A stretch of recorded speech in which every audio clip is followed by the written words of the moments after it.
Good morning student. Aditya career institute में आपका स्वागत है। लास्ट लेसन में हमने अल्पकालीन लागतों के बारे में पढ़ा था। अल्पकालीन लागतें कौन कौन सी होती हैं? तो कुल स्थिर लागत, कुल परिवर्तनशील लागत, कुल लागत, औसत स्थिर लागत, औसत परिवर्तनशील लागत और औसत लागत। इसके अलावा सीमांत लागत। इन सब के बारे में हमने लास्ट टॉपिक में पढ़ लिया था। आज हम औसत लागत और सीमांत लागत दोनों के बीच में क्या संबंध होता है, दोनों एक दूसरे से कैसे रिलेटेड होती हैं, उसके बारे में पढ़ेंगे। यहाँ पर मैं एक कर्व बना रही हूँ। OY अक्ष पर मैं औसत लागत और सीमांत लागत को दिखा रही हूँ और OX अक्ष पर मैं उत्पादन की मात्रा को दिखा रही हूँ। हम देखते हैं कि जो हमारी औसत लागत है वो ऊपर ऐसे जा रही है। औसत लागत और सीमांत लागत दोनों ही कर्व की जो आकृति है वो अंग्रेजी के U अक्षर के समान होती है। दोनों ही लागतों की गणना कुल लागत के आधार पर की जाती है। मीन्स एवरेज कॉस्ट और मार्जिनल कॉस्ट दोनों को ज्ञात करने की जो हमारा बेस होता है, जो हमारा आधार होता है, वो क्या होता है? कुल लागत होती है। एवरेज कॉस्ट कैलकुलेट करने का हमारा फॉर्मूला क्या होता है? कुल लागत अपॉन क्वांटिटी। ऐसे ही मार्जिनल कॉस्ट कैलकुलेट करने का हमारा फॉर्मूला क्या है? Delta TC upon delta Q। तो कहने का मतलब है कि दोनों को कैलकुलेट करने का जो हमारा बेस है वो क्या होती है? कुल लागत होती है। जब औसत लागत गिरती है तो सीमांत लागत और तेजी से गिरती है। यानी जो औसत लागत है, सीमांत लागत कर्व है, वो औसत लागत के नीचे की ओर होता है।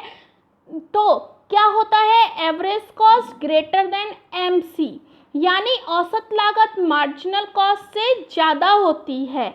और जब औसत लागत न्यूनतम बिंदु पर होती है, उस बिंदु पर मार्जिनल कॉस्ट इसको काटते हुए ऊपर की ओर जाती है।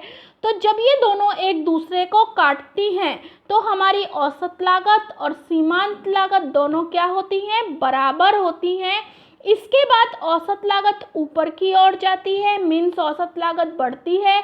इसके साथ ही हमारी जो सीमांत लागत है वो भी बढ़ना प्रारंभ कर देती है। लेकिन जब दोनों लागतें बढ़ती हैं तो जो सीमांत लागत का कर्व होता है वो औसत लागत कर्व के ऊपर की ओर होता है। यानी सीमांत लागत ज़्यादा होती है औसत लागत से। तो क्या हो जाएगा? क्या कंडीशन हो जाएगी? MC ग्रेटर देन AC या AC लेस देन MC। तो क्लियर स्टूडेंट्स, दोनों में क्या रिलेशन है कि दोनों की आकृति अंग्रेजी के U अक्षर के समान होती है। दोनों की गणना का कुल आधार कुल लागत होती है।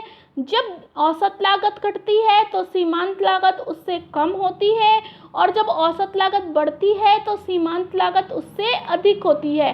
और जब औसत लागत का न्यूनतम बिंदु होता है तो सीमांत लागत इसको काटते हुए ऊपर की ओर जाती है।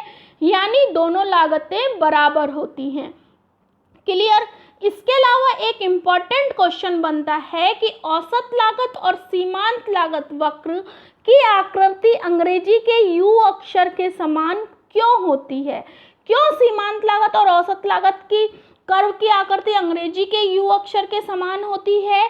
क्योंकि लागत की 3 अवस्थाएं होती हैं। हमने पहले भी पढ़ा था लागत की 3 अवस्थाओं के बारे में। लागत ह्रास जब लागत घटती है, लागत समता जब लागत समान रहती है और लागत वृद्धि जब लागत में वृद्धि होती है। तो लागत की इन तीनों कंडीशंस के कारण ही एवरेज कॉस्ट और सीमांत कॉस्ट का जो कर्व होता है उसकी शेप अंग्रेजी के U अक्षर के समान होती है। एक और इम्पॉर्टेंट क्वेश्चन मैंने आपको कल बताया था कि जब उत्पादन 0 होता है, उत्पादन करें या ना करें, तो हमारी कुल लागत किसके बराबर होती है? तो इसका आंसर होगा ऐसी स्थिति में कुल लागत कुल स्थिर लागत के बराबर होती है। क्योंकि चाहे हम उत्पादन करें या ना करें, हमारी जो स्थिर लागतें हैं वो तो होती हैं। तो क्लियर? आज के लिए इतना ही। आप अपनी पढ़ाई को कंटिन्यू रखिए और कोई भी प्रॉब्लम हो तो कॉल करके पूछ लेना। ठीक है, थैंक यू।